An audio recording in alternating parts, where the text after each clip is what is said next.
Hello and welcome to this week's Photography Pubcast. I hope you guys are all well.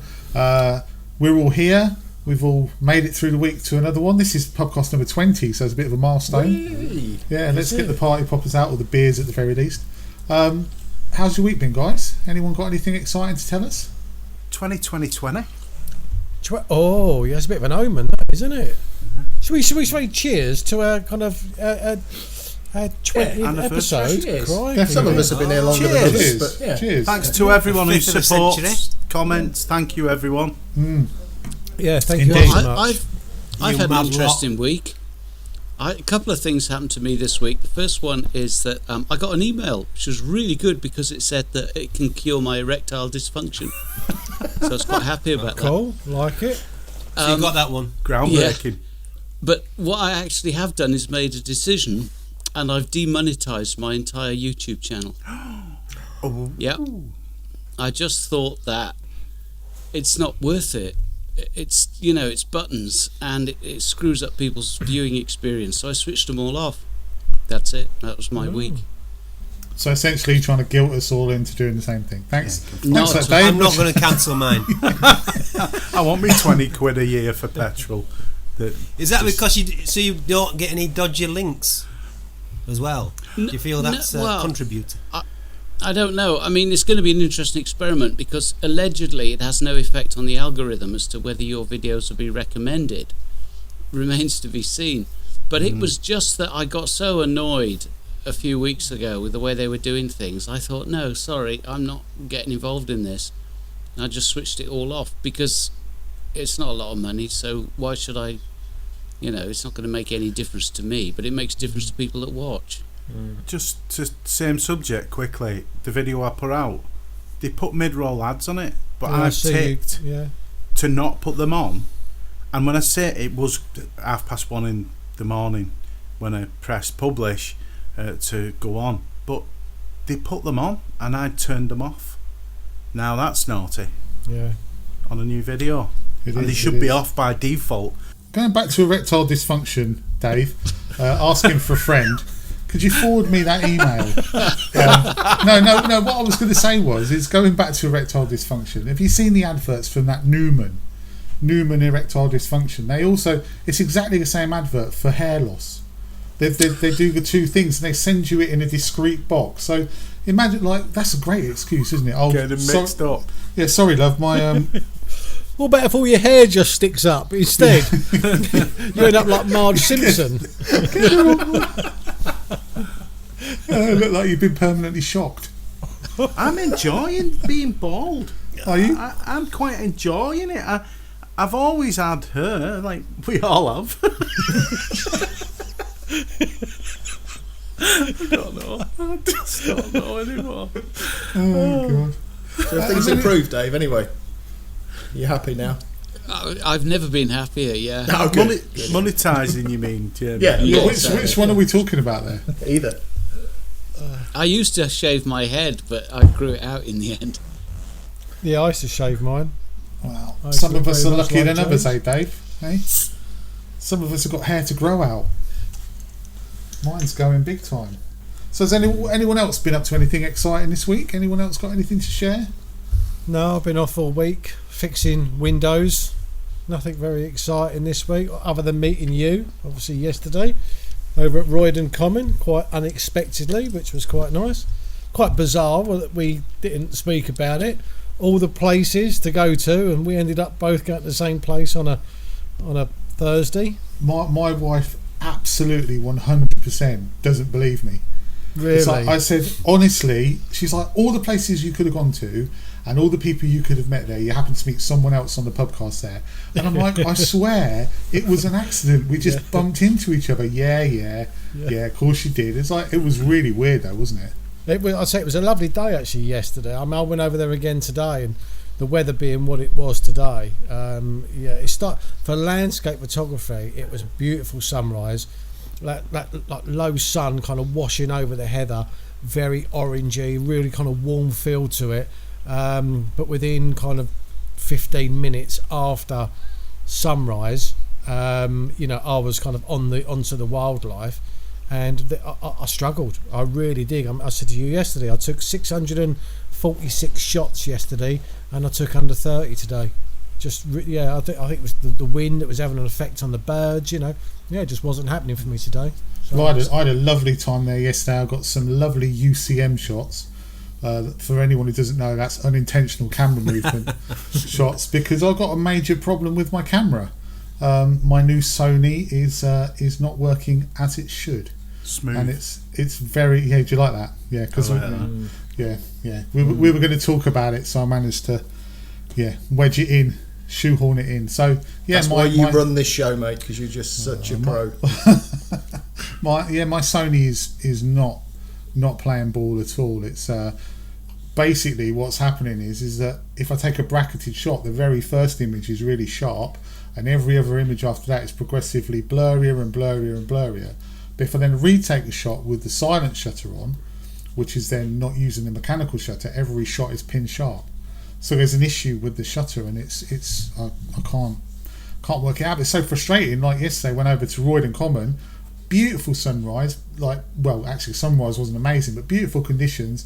The heather's out, it looks gorgeous, and every single shot I've taken is blurred. So they all look like an impressionist painting, which is really, really frustrating. So you must have been using the mechanical shutter yesterday over at Royden Common. Yeah, because why would you shoot with the silent shutter? The silent shutter mode is supposedly for wildlife, or if you want to be discreet at a wedding or street photography. You would never go out and say, I'm going to shoot silent for landscape, because there's no point. The mechanical shutter is the shutter release for the camera, for any camera. All mirrorless cameras all mirrored cameras use mechanical shutters. They cannot use silent electronic shutters.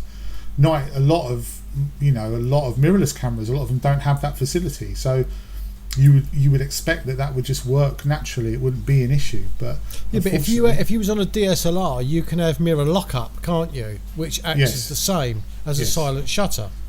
Yeah, but the shutter, you're right. The mirror comes up, so that stops movement. But there is no mirror in a mirrorless camera. No.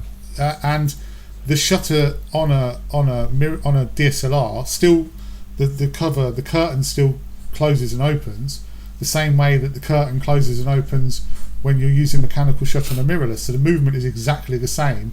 Essentially, it is mirror up. There is no mirror, so there should be no movement at all in that camera. And it's unbelievable the amount of motion blur I'm getting from taking those shots with just releasing the shutter. Well, those shots that you showed us earlier, they were shot at 250th of a second as well, weren't they? Yeah, I believe so. Yeah, so you shouldn't get any movement with that either, should you? No, at that speed. There's something going seriously wrong with the camera, and I think the problem is we were talking about it beforehand. You start to wonder whether it's you. I have sold all of my Canon glass that I absolutely loved, because I thought that the issue was with the Canon and the Sigma converter into a Sony, and actually it's a fault with the shutter. So I've lost all of my lovely Canon glass. Like the 24-70 f2.8 Mark II is the sharpest lens I've ever used, and I've got rid of that for no reason now. And that's the frustrating thing, because I blamed the lack of clarity on the shutter, on the lens and the adapter, when actually it's a mechanical fault in the camera. I figured out how to fix mine after dropping it. Bit of electric tape and a works book shop piece of loyalty card plastic. Because it's new. I like it. So what happened with you? What we were talking about it? I like a long strap. I just do. I like a good strap. And what happened was I'd not put the strap round my neck, and I was walking over a higher stone. You hadn't strapped on properly. I hadn't put my strap on. Always strap on. I know. And I just caught me big lad. I mean, my foot in the, and camera went bang on rock, smashed weather seal, crack, broke my battery compartment. But Works bookshop loyalty card under your L. Anyone out there? These are available $4.99, and a little bit of electric tape. Are you talking about the camera $4.99 or the? How dare you? How dare Sony? Look at this. Look at that. Mwah. I love my baby. Yeah. So talking about the images really quickly, I'll just pop them up on the screen, and you can see what I'm on about. Let's have a look. Basically, so this image here is the first one, and you can see that although it's underexposed because it's a bracketed image, it's perfectly sharp. It's really sharp. Well, not really sharp, but that is a huge crop. So, but then if you move on, this is like the fourth one in a series of 5. And what's the state of that? And that's camera shake as as well. And that is absolutely camera shake. Yeah. And then that same shot, you can just see that that's the same shot that's taken with the shutter, electronic shutter, and there's no movement in it whatsoever. So there's clearly something going on. With the mechanical shutter, and so I'm very, very much hoping that I'm going to be able to solve this with the company, and they're not going to they're not going to be difficult with me. Have you heard back from them yet? Well, I sent them an email saying I've got a problem, and then they said, can you send me some picture or video to describe the problem? So I sent them that series of images, and then they said, can you send me another series of images with you doing it automatically focus, because that was all manual focus. And I sent them the autofocus, and it's exactly the same, and I haven't heard from them. But I think they've all gone to bed in Japan, so I probably won't hear anything now till tomorrow or maybe even Monday. Oh, I'm sure they'll be fine with it, mate. I mean, that's evidence enough right there, isn't it? Really. Yeah, but we just wanted. I mean, Did you pay by credit card, Gary? I pay by PayPal, so I believe PayPal gives you some protection in these instances. Yeah. When you've got a strap-on issue. So yeah, I mean, look. At the end of the day, it is what it is, but we wanted to talk about this really just to say more, not for it to be a topic of, oh look, my camera's gone wrong, but more to say that sometimes cameras do go wrong, and it isn't always you, because I spent a lot of time thinking that was my issue. I was, all my new camera's not working. It must be because I haven't learned it properly, or because I haven't got to grips with it properly. When actually, when you start to investigate it, it's actually an issue with the camera. So if things aren't going right, don't rule that out, I think is the moral of the story, really. Well, it's natural to assume, isn't it? If you don't know your camera, then you've obviously not set it up properly. You just don't understand it enough to be able to get the best out of it. But you proved that that can't be the case in your case. So I think, if it's faulty, mate, I think they've got a duty to respond and replace it, surely. Yeah, replace it with a Z6. Well, it'll be. Do you know what? It'll be really interesting to see what they said. Honestly, Maddie, last night I was on the verge of saying, sod it all, I'll just go back to my Canon 5D Mark III. Oh, that's not... No, don't do that. I'll just buy myself a 24. Well, why you did it in the first place is beyond me. Well, you're probably right, James. You're probably right. In hindsight... Serves you right. Yeah, exactly. Serves me right. Anyway, moving on, because I'm sure everyone's fallen asleep. Imagine expecting some sympathy out for James. Yeah. Well, I tell you what, if you've posted a link to any of your Instagram accounts to have us to look through, you've got James to blame that we're not looking at any. He's like the harshest critic I've ever met. Crap. Do you remember Nina Miskow? Was it Nina Miskow? Nina Miskow. Oh, yeah. It's like a male version of her. Yeah. This one's not as good as mine. This one's not. He's like going through no moody mountain shots in that one. Bin. Yeah, so we're not doing that this week, but we will move on to it another time once one of them's passed James's quality control test. Maybe. Anyway, yeah, maybe. Moving on. Actually, we've got a question that you posed here, James, which will be, which I think is quite an interesting talking point. And you've said, how does giving the settings, lens, and camera benefit anyone when sharing images on a vlog? So basically, gripe. What is the point? Please explain to me. When you're posting images on social media, what is the point of sharing the settings? What shutter speed? What aperture? What lens? What camera? What filters? I just can't see the point. every single scene is. You know what I'm trying to say, don't you?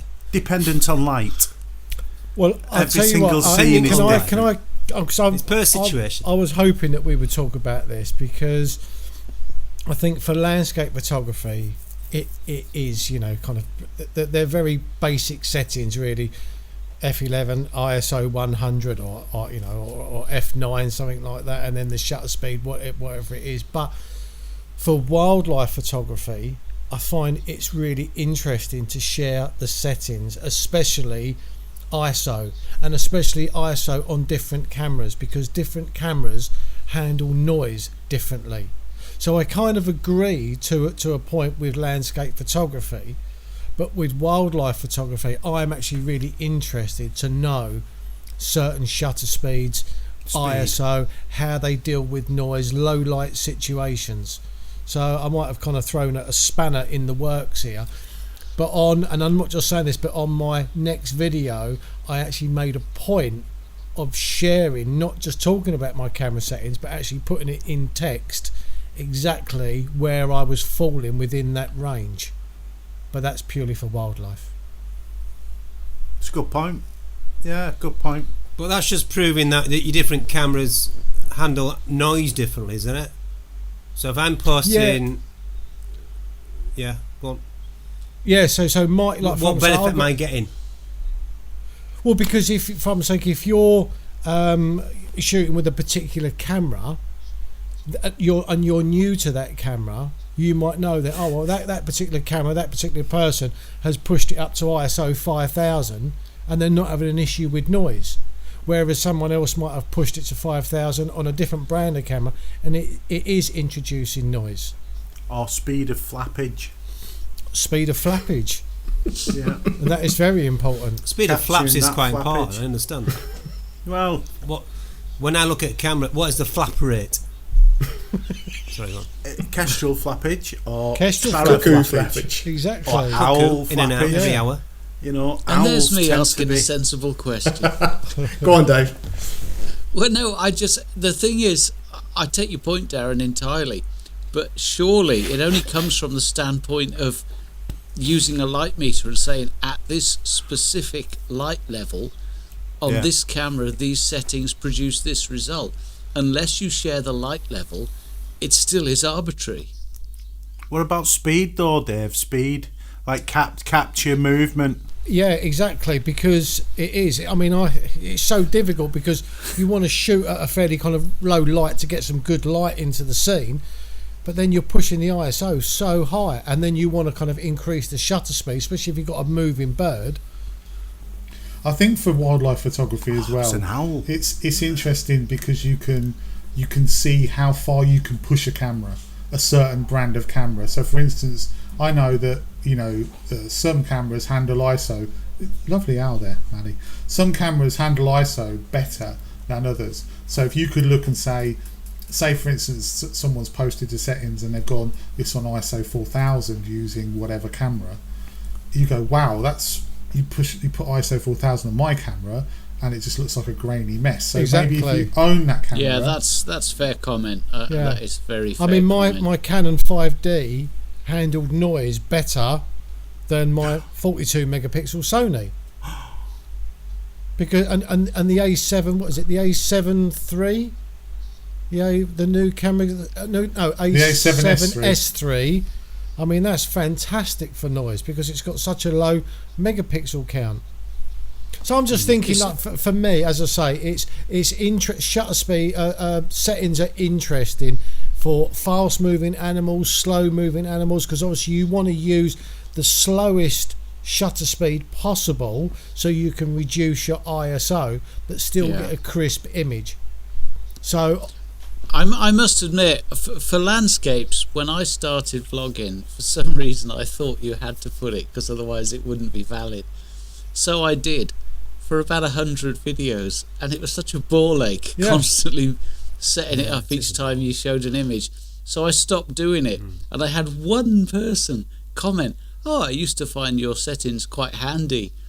And I thought, yeah, but the other 2,500 don't, so I'm saving myself hours of work. It's really interesting though, because you're looking at what people watch your vlogs for, because that one person might actually have watched you simply to see what your settings were. Do you know what I mean? No, it's crazy because I changed over from Canon to Sony and I lost about 20 subscribers. I posted a vlog saying I've moved from Canon to Sony, and within 4 days 20 subscribers are gone. And it's weird because surprising. Well, only 20. But the thing is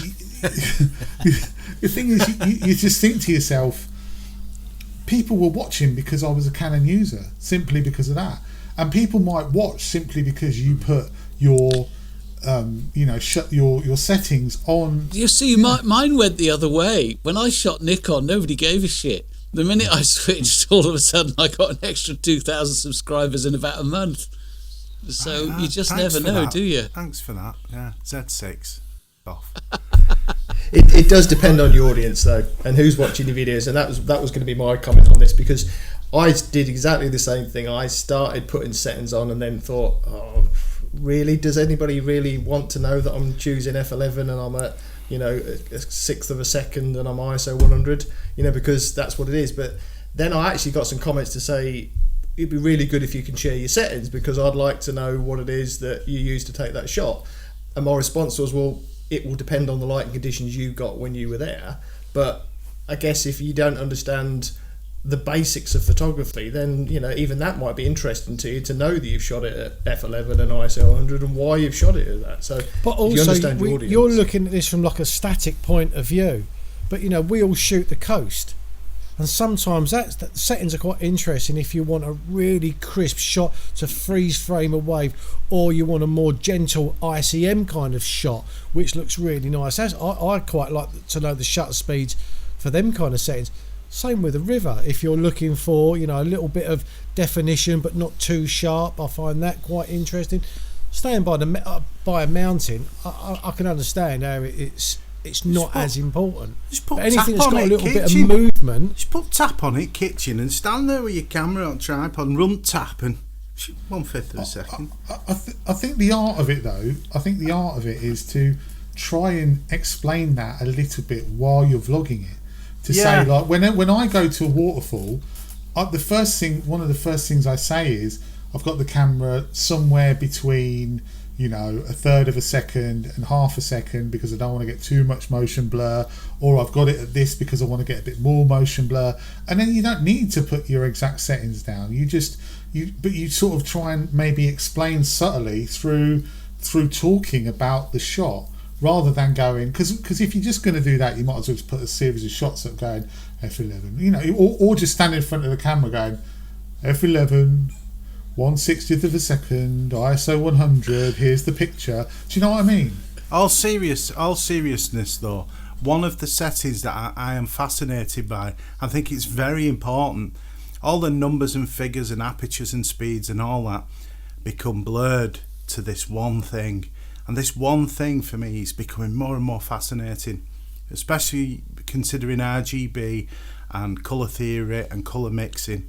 It's the histogram. The histogram is what we should see. The histogram for each picture, before and after an edit as well. It would be a lot of work, but I do like seeing a histogram and seeing how it moves from right to left and left to right, and how you pull the reds and blues, and how, so say you take a shot and you do your grey card, or you get your white balance spot on in the field, and you see your histogram and you've perfectly exposed it, and you can see all the peaks and troughs of there's a lot of green, there's a bit of blue, that for me is quite fascinating. I think we focus on the numbers, the speed, the triangle, and I quite like the idea of focusing on, say, the histogram for colour theory, for where you are at that time. It gives you more of an idea of shadow, light, contrast. You get so much information from inside that histogram. That's a really, really good point, actually. And to be fair, that's something that we don't major on. And when I have my preview, when I've taken an exposure, I have my histogram split into RGB channels routinely. Yes. Because I want to see what each channel's doing. I don't want the overall, and yet I hardly make any mention of it, and that's a good point. Yeah, I'm gonna. Well, thank you very much. I don't know whether he still does it, but because I don't watch him anymore. But Gareth Thanks used to.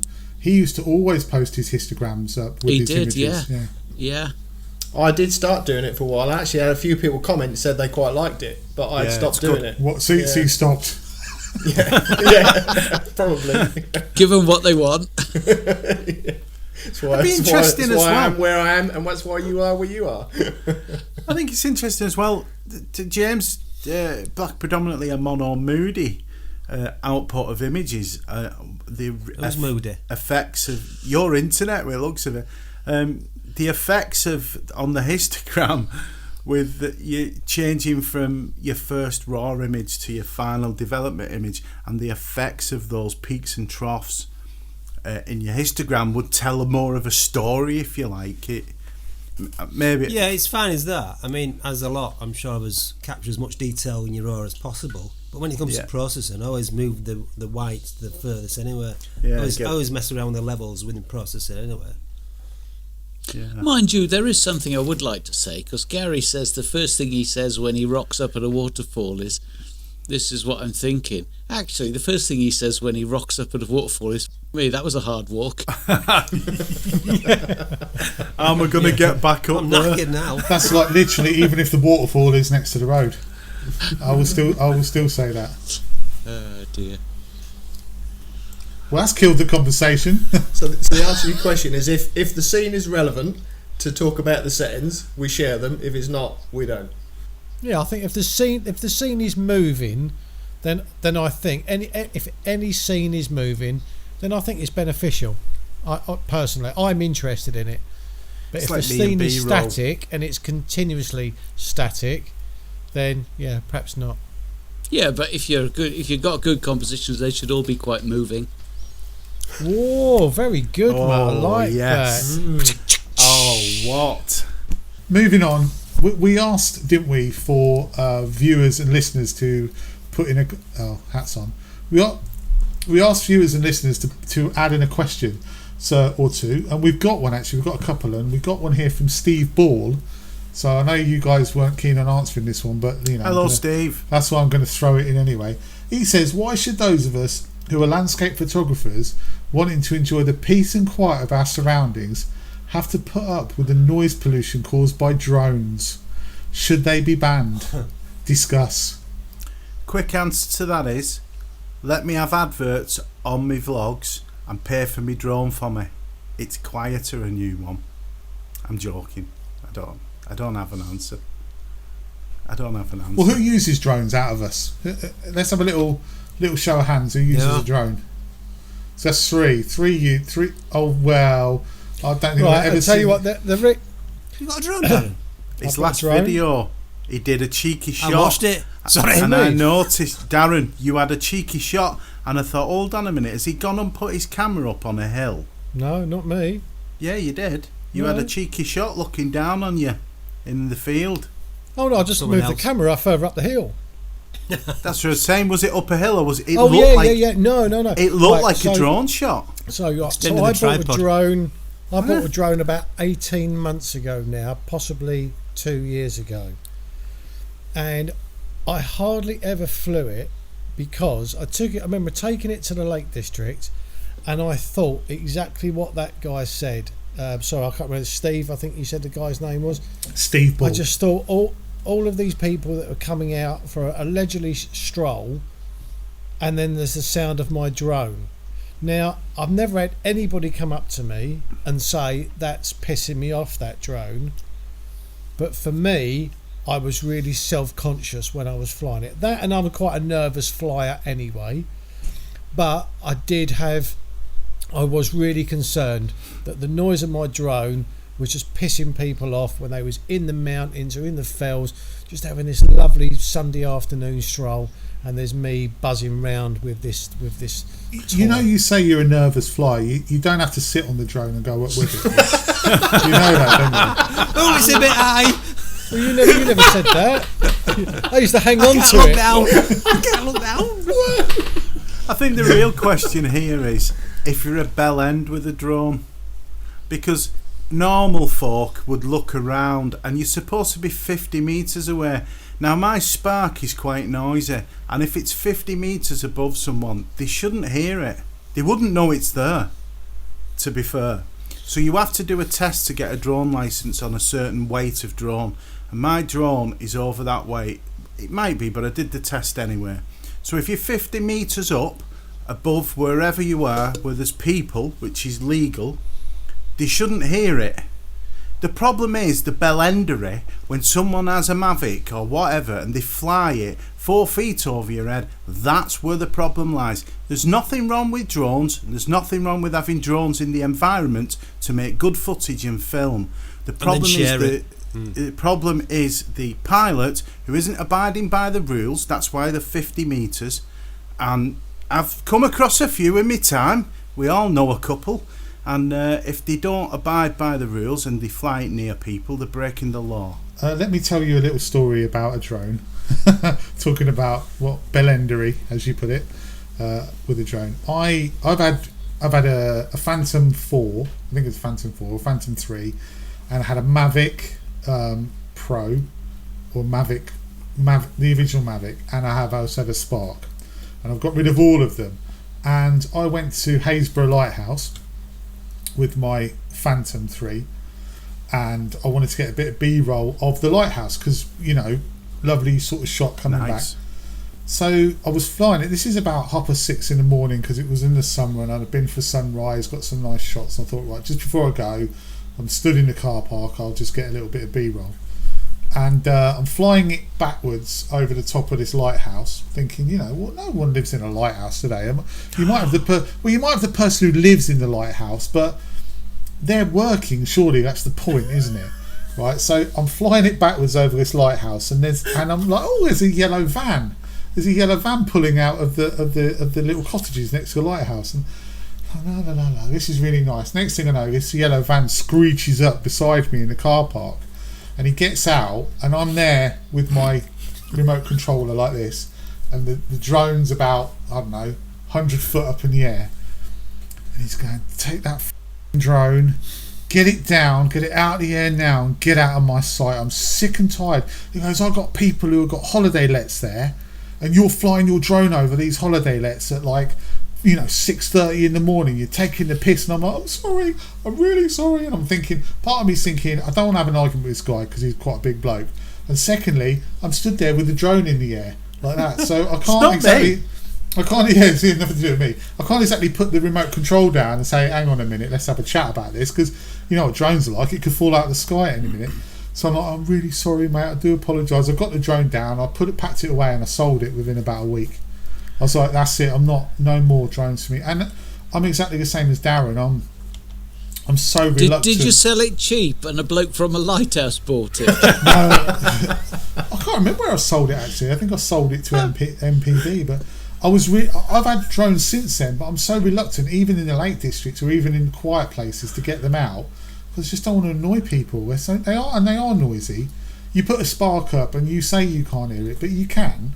You can hear a drone, and if you're sitting there having a picnic or enjoying your walk and you've got sort of 50 metres though, 50 metres, yeah. And look around. When I go fell walking, you've got aeroplanes flying over, you've got RAF bombarding you, you've got helicopters flying in and out, you've got sheep, you've got people falling off the mountains. You've got sheep flying sheep, flying sheep.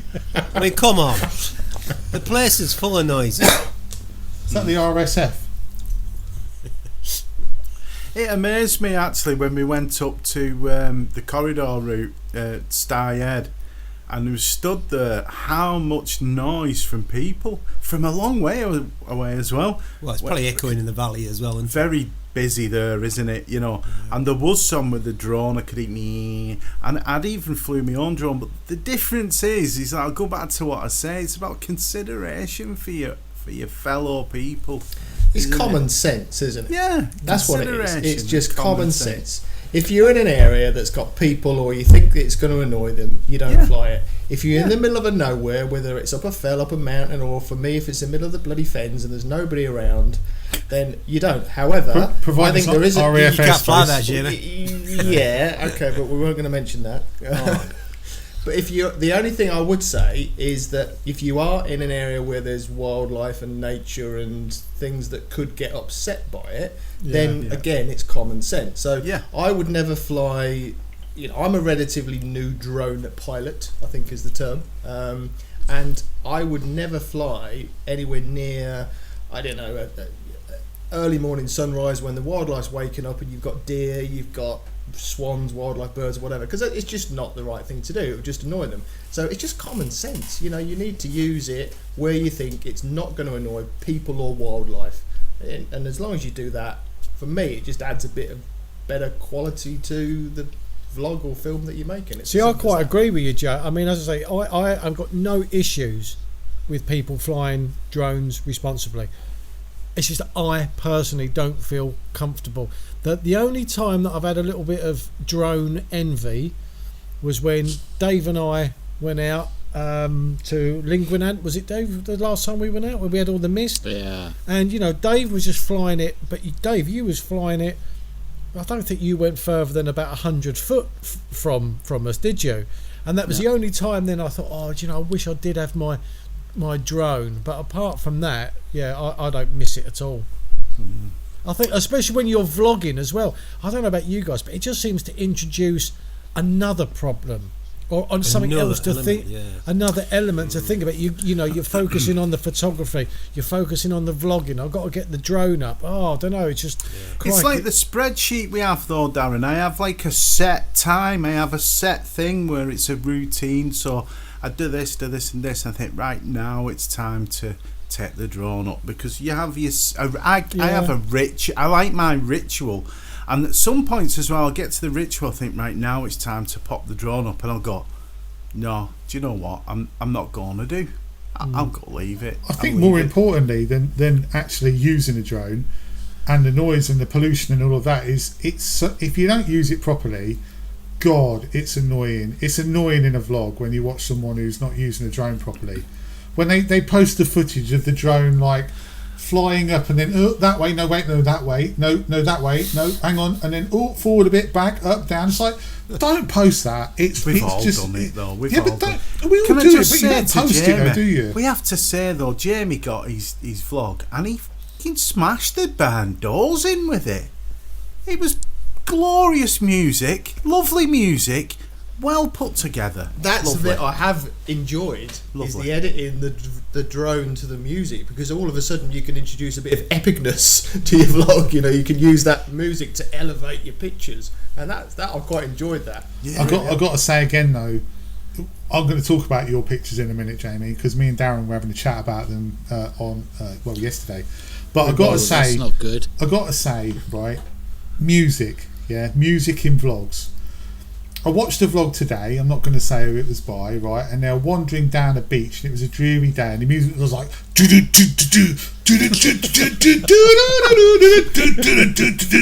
it Normandy Landings? I'm like, you're on a beach, you're not anywhere special. It's like you're in the middle of Middle Earth, or you've suddenly found some like lost city. You want to, like, the music's like, do you know what I mean? You get this like epic sort of Lord of the Rings, sort of Lord of the Rings music, and they're wandering along a beach in Hull. It's like, what's going on? Do you know what I mean? Just stop. Anyway, your photos, Jamie. Me and Darren were talking about them, and I know this is not really the forum to do it, but we're going to do it anyway on the podcast. If you people watching and listening haven't looked at Jamie's photos, especially from the Lake District, but more importantly from probably the last 6 months, your photography has gone through the roof, mate. And the shots from the Lake District just show how good a photographer you are and that you've become. When you find somewhere, you find some actual landscape that you can really take advantage of, and you absolutely took advantage of it, and they are amazing. They are absolutely amazing. Well, I really appreciate that, mate. I really do. That's knocked me back a bit, really. I was thoroughly pleased with what I got. And if I'm honest, I think that when you visit Snowdonia and the lakes, when you come from the Fens and you see just how beautiful the place is, you are a bit of a kid in a sweet shop when it comes to taking shots. And I didn't get out that much, I must admit, but when I did get out, I really enjoyed it. And to be able to point your camera at something that, if you get the technical bits right, and how if you get the composition, it's going to be a good shot because of what it looks like and what it feels like. And then to see those on the screen when I got back, I was like, yeah, I've done all right there. I'm happy with that. So no, I really appreciate that, mate. I really do. Thank you. I've just got to interrupt there because you're not doing yourself a justice as well, because there's a shot. You talk about the lakes and you talk like, oh yeah, you've got all this scene, but where it starts for me, what Gary's just said, all that about you, Jamie. There's a shot you did over that quarry with those trees and the birch. Oh right. Back in it ran local, you mean? Yeah. And that shot just sticks. That could be in Oregon, it could be anywhere. It's a fantastic shot. So I know what you're saying about lakes, but don't do yourself injustice there, because you've gained and done some fantastic shots in places that you know and love. But what Gary and I was also saying, that because it was funny how I was thinking it. I've been thinking it for a while and didn't actually say anything. And then Gary kind of mentioned it the other day, and as soon as Gary said, about Jamie's photography, I just kind of went, and it just all kind of flooded out. But it was almost like Jamie's worked so hard in the Fens, kind of learning his craft in the Fens, where it isn't particularly kind of jumping out. You've got to work a little bit harder in the Fens. And then Jamie, as you say, you went to the lakes. You didn't go there for a photographic holiday. You just went there for a holiday, nipped out every now and again. But because I thought, you'd work so hard in the Fens, when you was in the lakes, for the limited time you had, I just thought you knocked it out of the park. I really did. That's what, if you can get something on where it is so limited, where you go, when you then go to a place like the Lake District, it makes life much easier for you. And you've proven that, Jamie. Yeah. And that's exactly what we were saying. It's almost like you learn your lessons in the places. If you can get good shots from places where it's hard to get good shots, when you go to somewhere where it's not hard to get good shots, that then shows how good a photographer you are. When you go there and you say, and we were talking about this, and I know this is a bit of we all love each other and it's great, but I'm going to say it anyway because I don't care, right? You were there on a family holiday. You weren't even there on a landscape photography holiday. You were just popping out when you could and getting those shots. And I think it's really important. There are people who live in the Lake District and go there every day and shoot there all the time who don't get shots as good as you got on a family holiday. And that's a testament to how good a photographer you are, and also how much learning the craft in the difficult places benefits you when you go to somewhere that's a lot more difficult, a lot more easy to take, if you like. I think you I'm not going to say you're right about fantastic photographer, but in terms of the being local to a flat landscape where it's really difficult to shoot, I do think that I've spent a lot of time trying to find compositions and trying to make something look attractive to look at, if you see what I mean, because it can be very flat and boring over here, but I think if you find the right place and you find the right subject, you can make it look pleasing to look at. And that's what I've tried to do. But James is 100% spot on. Once you go to a place like the lakes or Snowdonia or wherever, and all of a sudden you're faced with just beauty, all of us, I guess your natural photographic talent, I don't want to use that word, but something inside you comes out. Your instinct kicks in. Your instinct comes out, and all of a sudden you think, wow, that works. And it just clicks, and then you snap away and you get some cracking shots. There was a couple of shots that I took that actually meant a lot. Those buttermere trees that I took, and the reason they meant more to me was because that wasn't, when I went out and when I filmed the vlog, it was actually me going out with all my gear to film a vlog, and I was lucky with the conditions. It was the conditions where there was a temperature inversion in the lakes, and there was a lot of mist and low cloud, and it made it made that Rydal Water images, that it helped those images certainly. But when I was out in Buttermere, I was out with the family, and the kids were skimming stones. We were actually having a really nice time. I took my backpack with me wherever I went, just in case there was a shot that I wanted to take. I didn't want to miss the opportunity. And it was a really drizzly, overcast day. And I noticed those trees sort of sitting up, and many of you have been to Buttermere and where I took those shots, and they got so much character to them, and the green that was coming out that time of year, and the drizzle and the mist behind. I looked at it and I thought, I just wish I had my tripod. I wish I could position myself and actually technically compose the shot, but I didn't. So I whacked the camera out of the bag, got the 70-200 out, focused in, tried to compose it right, tried to use the light where I could, and I just snapped, and I took about 50 or 60 shots within a few minutes, really, just to take as many as I could, different apertures, different shutter speeds, because I didn't have a tripod. And when I got back and I went through them all, and I found some that were sharp and got the light right and the composition, I thought, I'm so proud to be able to make those shots in that environment, not in a way where I'd gone out intentionally as a landscape photographer to take a shot. It was more of a snapshot in a way, but I turned it into something that looked and came across quite well as a very well composed light. Everything just fell in the right place at the right time. So really happy with those. Does anyone else think he's milking it a bit now? Sorry, I'll shut up. Yeah, come on. God. You brought it up. You've had your 15 minutes. Right, moving on. But that had to be said, and I honestly think there's something to be said, and we've just gone over it. But learning your craft in the places where it's not easy to take photos, you reap the rewards.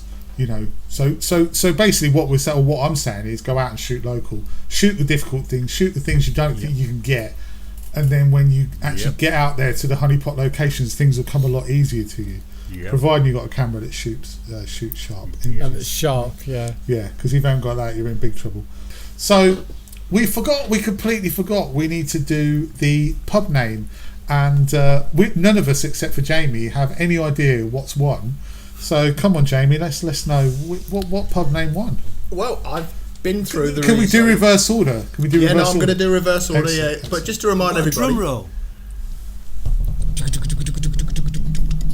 And I'll pull that vlog up from wherever it was with the ridiculous music. That'll work. Yeah. On the beach. Go on. Okay. Yeah. So just imagine I'm on the beach. So. Just a reminder of the top. That's quite distracting, actually. Sorry, anyway, just a reminder of the top 6 then. So Gary got told off.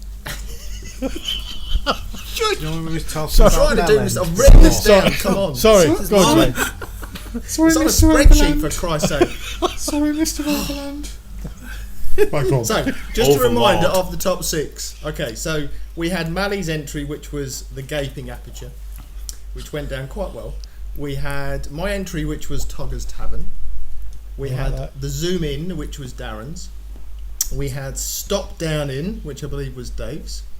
We had the rusty ball head, which was Mr. Burns. And then we had point and shoot, which was Gary's. So they were the 6, and I've been through all of the votes, I guess, in the last couple of vlogs, and in reverse order. Now, unfortunately, with no votes at all, is stop down in. People have got no taste. No votes at all for stop down in. I thought that was quite a good one. So that is in 6th position. So in 5th position, with 3 votes, was Rusty Ballhead.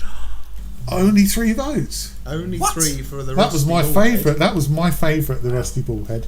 Are you lot mad? 3. That doesn't include yours, then, Go. So, just 3. I'm not going to vote against myself. In 4th position, with 6 votes, is the Gaping Aperture. Oh, 6 votes. Did well. Yeah, did well. As gaping apertures do. It's getting interesting now. So in 3rd position, with 7 votes, was the zoom in. In 7 votes for the zoom in. And the winner, so in 1st and 2nd place, it was quite close, I must admit, it was quite close. So the second place. No, okay, I'll give the winner because it will give away the second place. So the winner, with 11 votes, Who's it? Go on. is the Toggers Tavern. Oh. Which meant that the Toggers pint and shoot got 8 votes. So Clear winner then. Clear winner. the Toggers Tavern. Yeah. So there we go. So the And who Toggers chose Tavern that? was. Well, I've been back through who chose it, and there was actually 2 people that chose it, and Hang on a minute though. Who chose it out of us? that was me. Right, and you did the counting. Yeah. Oh, recount. If you want to go back and trawl through mate, them all like I did, you fill your boots. We trust you, mate. I trust you, honest. It's like the Russian general election. If he was going to fix it, he'd make it sound like hundreds of people tuned in and voted instead of single figures. Yeah, no, there wasn't that many. Because let's be fair, all it says is nobody cares. And the huge winner on 11 votes. Yeah. So there was, in terms of who actually put forward that entry, there were 2 people that put forward that entry, strangely enough, and I've been back through them, and there were probably only minutes apart when they put it in, but what we've had to do is select the winner based on the first person to put that entry out of those 2.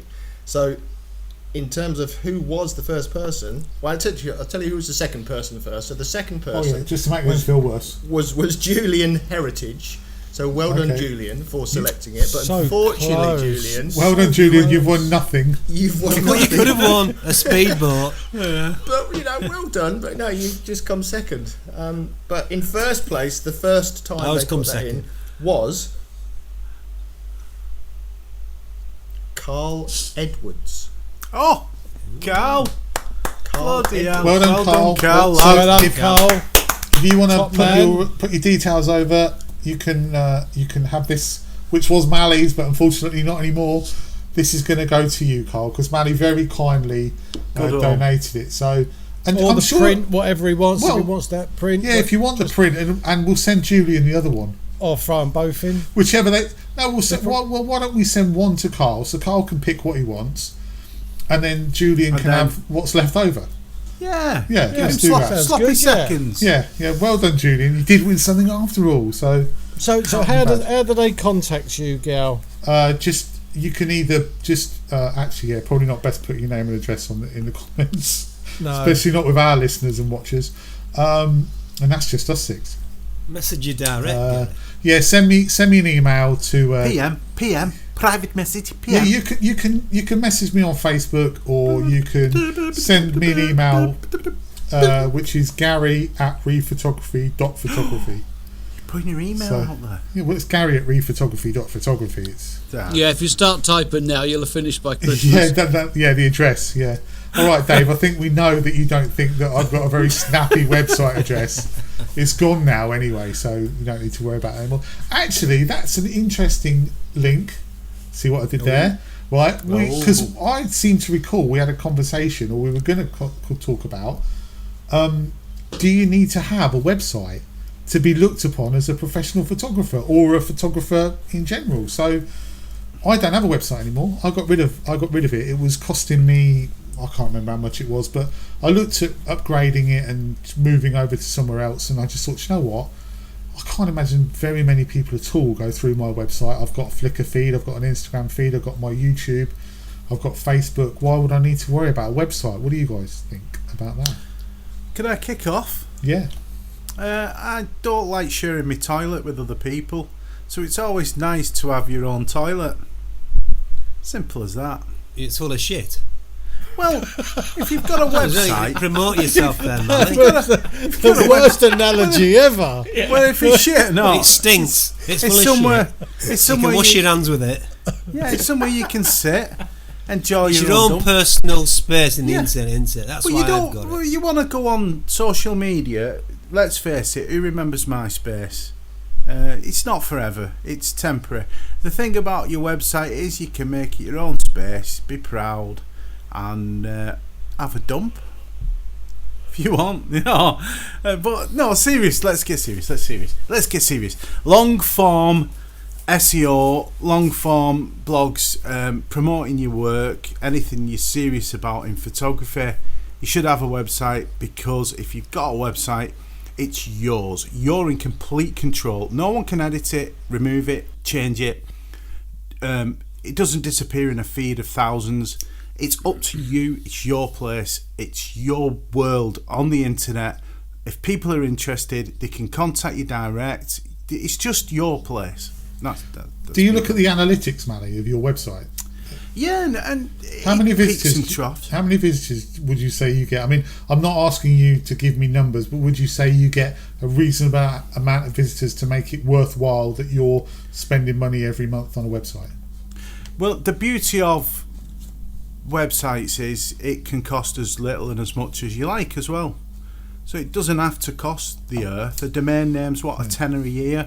Hosting, depending on your hosting. Surely, if you're trying to promote yourself, you want a website that looks good, and that this episode is sponsored by Squarespace. No, you want a website that looks good. You want a website that's fast. You want a website that's high res. You got to spend money on that. You can't. It's like not always. No, not always. No. You could quite. See, I'm quite a big component of WordPress. I've always loved WordPress since 2007, and it's not the best semantic blogging website based thing out there. It does have its problems, but you can get by with a free one, and it's quite fast on the .com version without a self-hosted. And you can pay for it. It's not expensive in the grand scheme of things. I pay 80 quid a year for mine. Yeah, it's not a lot. WordPress. And it's got everything I want. I write blogs, people can view my images, full resolution. It's got, I think, 2 terabyte storage as well. It's exactly what I want. And to be honest, 70, 80 quid a year for something you can call your own little space internet. Why not? Yeah, exactly. The thing is, for me, is that the clue's in the question. Your question was, if you want to be taken seriously as a professional, do you need a website? Well, the short answer to that is yes. Because if you're just a hobbyist, of course you don't. But if you are looking to attract people to spend money with you, and that's the definition of professional, then absolutely yes you do, because it's your shop window. And the when you talk about traffic to the site, it's difficult to get traffic. It's a competitive environment. Most people don't have a clue about SEO. But if you do manage to get some traction, it can make all the difference. And I quite enjoy looking after my site because, as Mally said, it's your own signature. It's where I like to sit and have a nice, warm, comfortable dump every now and then. There is a lovely thing about writing a blog, and there's something wonderful about settling down, and you've saved all your images down in a right format, 2,500 pixels or whatever, and you build right. I'm going to write about the. I know we've already done it on a video, but sometimes I get a little bit carried away. Sometimes I'm tired and I don't put the full blog, but sometimes I get carried away, and there's something about word and pictures. Now, you're right, Gary, I don't get hundreds of thousands of people flooding, but the beauty of it is it's all connected. It's almost like oh my god, what have I been on tonight? I was gonna say pearl necklace. It's like a pearl necklace. It's all connected from YouTube, social media, and it's a funnel, and you funnel everything. You funnel everything to your website. You bring. It's like a hub, isn't it? It's like a hub for your work. I do get that. I do it's get the bosom of all things. Isn't it? Yeah, it's a bosom. It's like the breast. It's like the testicular sacs of all your work. Yeah, it's like if you want to keep abreast of what you're doing, then it's the best place to go. It's no, I get that, and I the one thing I miss now about not having a website is I used to really enjoy writing blogs, and I didn't write one for ages. I think the problem is for me my website was so clunky and slow that, and it was a WordPress website, but I probably just didn't really use it properly. Probably put too high res pictures on, etc., etc. But I thought the point of a website is to showcase your work. And if you can't put high-res images on, then why not leave that to Flickr. But you can put high res. No, you can put high res. The thing about the website, what it offers you that is, for example, on Instagram, you have a big clump of your images, which is an instant portfolio, but of course they're Instagram compressed, so they look awful. So there's that. If you go on Facebook, it's interspersed with all sorts of other rubbish, and you don't have a showcase for them. Your website allows you to produce online galleries that, by and large, are very consumable because people are so used to seeing stuff online these days. So to a large degree, they have replaced the walk into a gallery and walk around and sit on a bench and rub your chin and look at an image. It's an easy way for people to consume it, but you can control how they consume it. And if you want to put high res up, you certainly can. Don't let anybody think that you can't.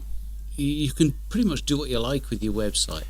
These days, though, you can be clever, David, can't you? You can put high res up, but you can reduce that impact on server side by removing the size of. So you can have quite a large megapixel image, but just it removes a lot of things digitally. Yes, there are ways of doing that. I mean, the thing about it is, I come at it from a slightly different angle because I own a website company. So it's all second nature to me, and I understand it's a headache for people that aren't that savvy.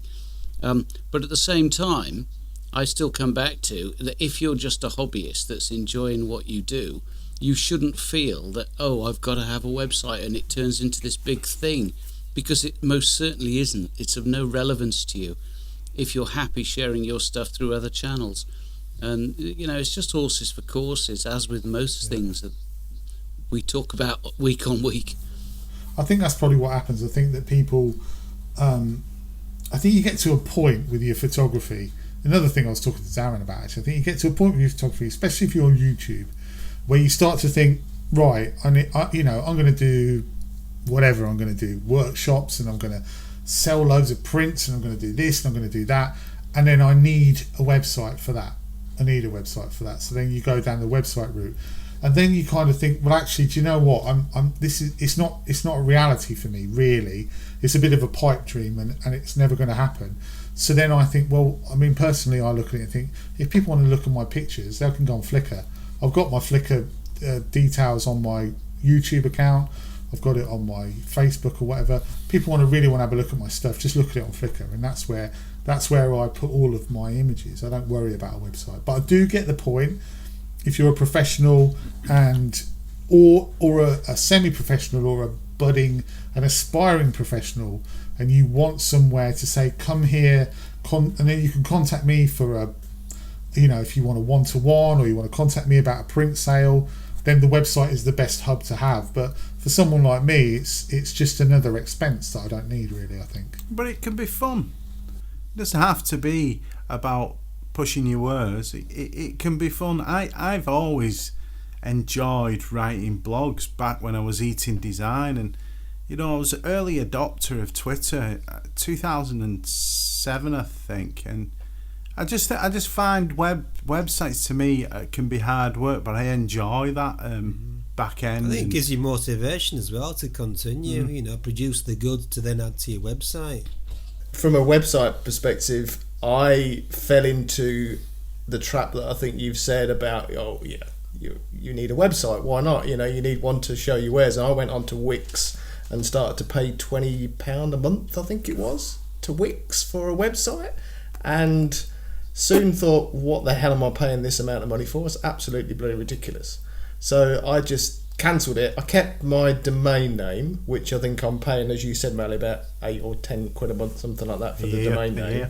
And then I'm just using a year, and I'm using the Adobe free portfolio site. Yeah, good thing. Yeah. Because I've got the prescription, the subscription for Adobe anyway, so I'm just using that with my domain name that I'm paying for, and it works fine. And I'm not, selling prints, so it is literally. But for me, I find it as another thing I've got to remember to update.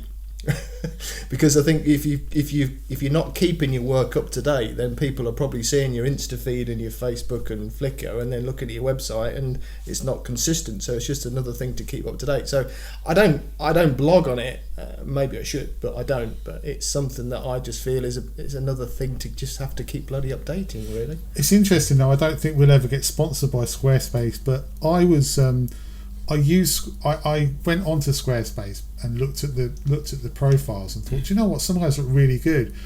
And I did you get the free trial for X amount of time, and it says £15 a month, and I was like, okay, I could probably just about stretch to £15 a month. So I set it all up and designed it all, and thought, I really like this design, I really like this. And then when you go to pay, it's not £15 a month at all. It's like £15 a month if you pay it for a year. Yeah. And also add on VAT.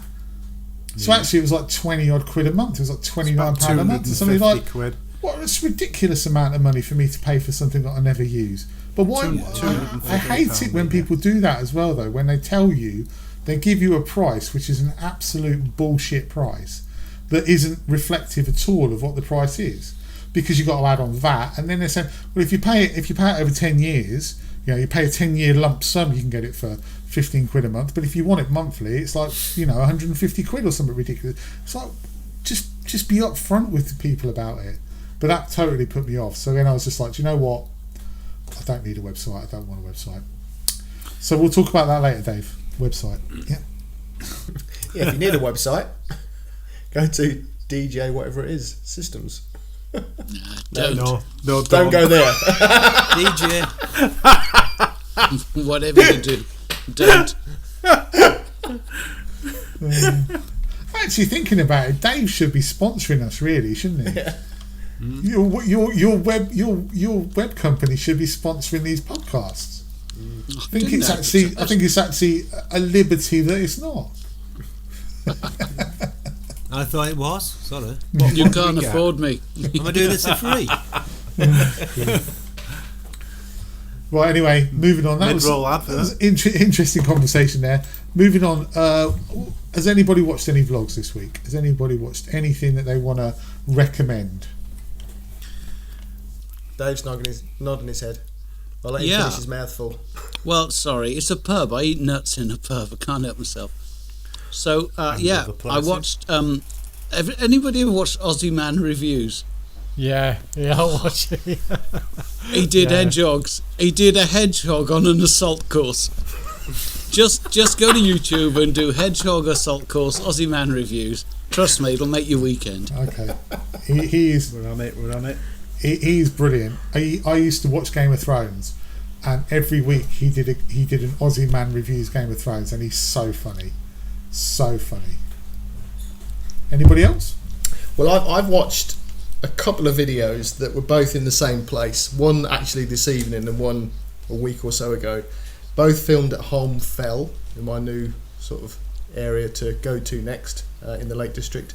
And one was James Bell, which I thought was fantastic. Not just the photography, which was bloody excellent, but just the way that he filmed it. It was one of those where you stick the tripod down and just film yourself and talk through your compositions and why you're doing it and the rest of it. And I just thought his style was brilliant, and I thought that was really good. And then tonight, Jason Hudson released one, which was in exactly the same place, where he got a cracking sunrise with an inversion going on there, and it was just stunning. Again, the photography was amazing to look at, and I thought both of those showed off an area that I really want to go to.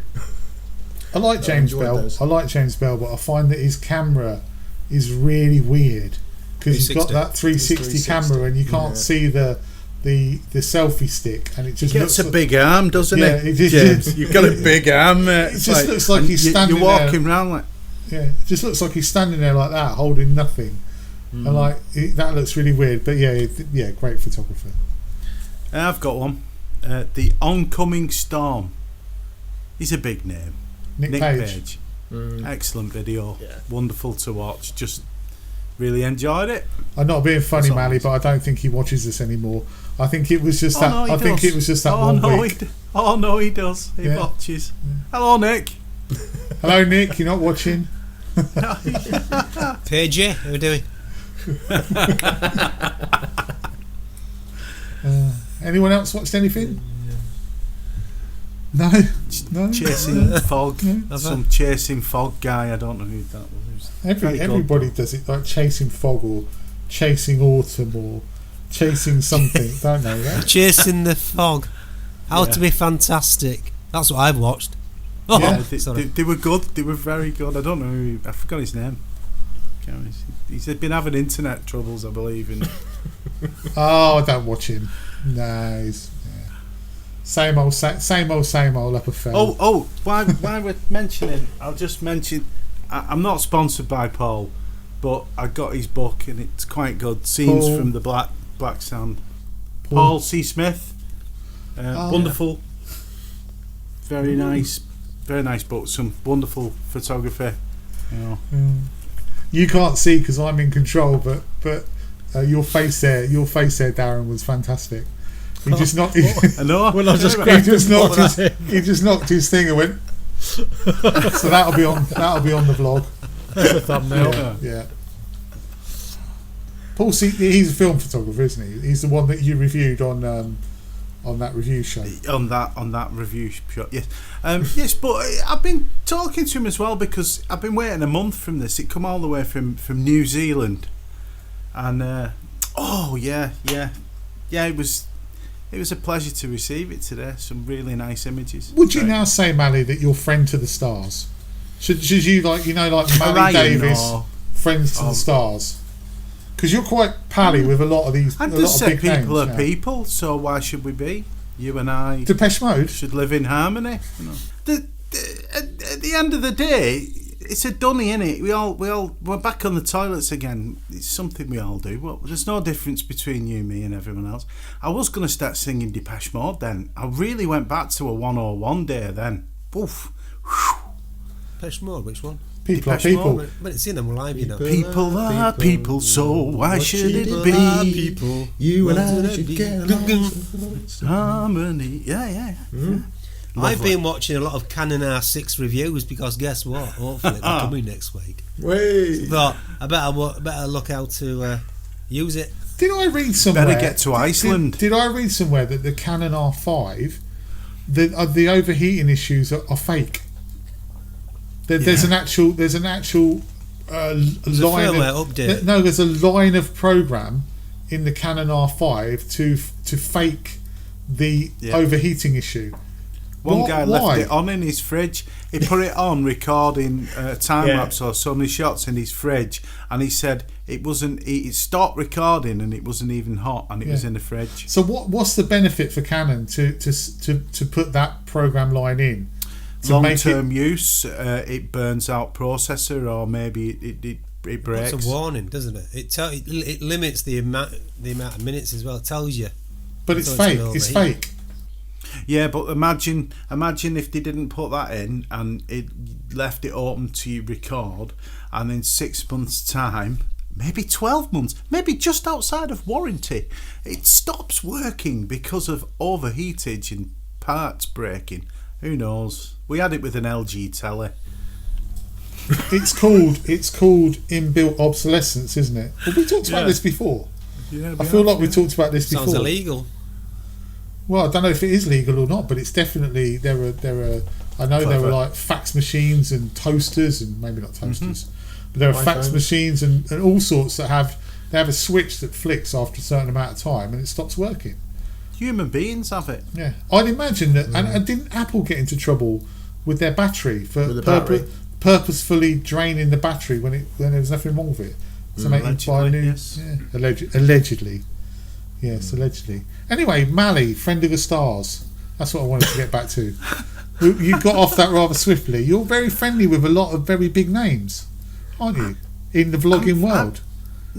I'm friendly with everyone. Who did I see? Who was talking about you? Someone was talking about you the other day. Someone quite big, and I can't remember who it was. Dog with a I'm like a mushroom. I just like a mushroom. Kept in the dark and fed on shit. Well, That's a mushroom, yes, isn't it? that as well. kept in the dark and fed on shit. That's very true. But I do like to pop up in certain gardens. Put nice shit on me. I reckon he's going to be in the F5 soon. It's going to be Mally. He's going to be the new member of the. Nah, it's going to be gone. I'm too radical for them. I'm too chaotic. They can dream about having me. That's what they can do. They've no chance. That's good to know. It's good to know. See, I don't know where that conversation was going at all. I don't even know why I threw that in. I'm lost. Do you want me to tell you? Do you want me to tell you what it boils down to? Yes, Is what I tell us. said earlier. It's no different to how we met, Gary. It's no different how I talk to everyone. It's no different Darren, yourself, everyone. Everyone, we're all human beings. It doesn't matter who you are. It doesn't matter if you're the fucking queen. I could not give a rat's ass who you are. If I like what you do and I like what you say, as they say, I like the cut of your jib, I like what you're at, I'll talk to you. If you don't talk to me, right, no problem. Michael Shainbloom, many a conversation with the guy. Why? I love him. He's talented. You love him. We're humans. One love. We're all in this together. Whether you like it or not, we're all people. We all do the same things. We all breathe, eat, poo. It's all the same. We're all the same. Just different degrees of talent. Some are more different than others, though, to be honest. Well, it depends how much effort you put in. It depends on how much hard work you put in. It depends where your life is, what you're doing, your mind. I've spent too long caring and worrying about what people think. I've spent too long caring and worrying about how I look and appear. So when you mention about vlogging, there's a lot more to it than the narcissistic performance, or there's something about it that gives me inner confidence. There's something about what we do that genuinely all through my life I felt downtrodden. I felt like I can't be who I am. And when I go out vlogging and with my camera, I become the man I should be. I become Mally. But the first question you're going to raise tomorrow morning is, how was it last night? What did I say? Do you know what, Mally? I've got to say, I completely agree with you on what you just said there, because I had terrible self-image issues, and I wanted to vlog for probably a year before I started doing it, and I didn't. And then when I did, it just changed me as a person. It made me more confident. It made me a lot happier. I was always the person behind the camera. I was never the person in front of the camera. And vlogging changed that. It changed that. I don't mind having my photo taken now. I don't mind the way I look now. I hated it before, but now I'm like fine with it. So I completely get what you're saying in terms of that. So thank you so much for watching. Thank you so much for listening. If you're listening on the podcast, we've had a great time again, and we'll see you next week for number 21. So wow, bye bye. Key to the door. See you later. See you guys. See you there. Hey. Cheers.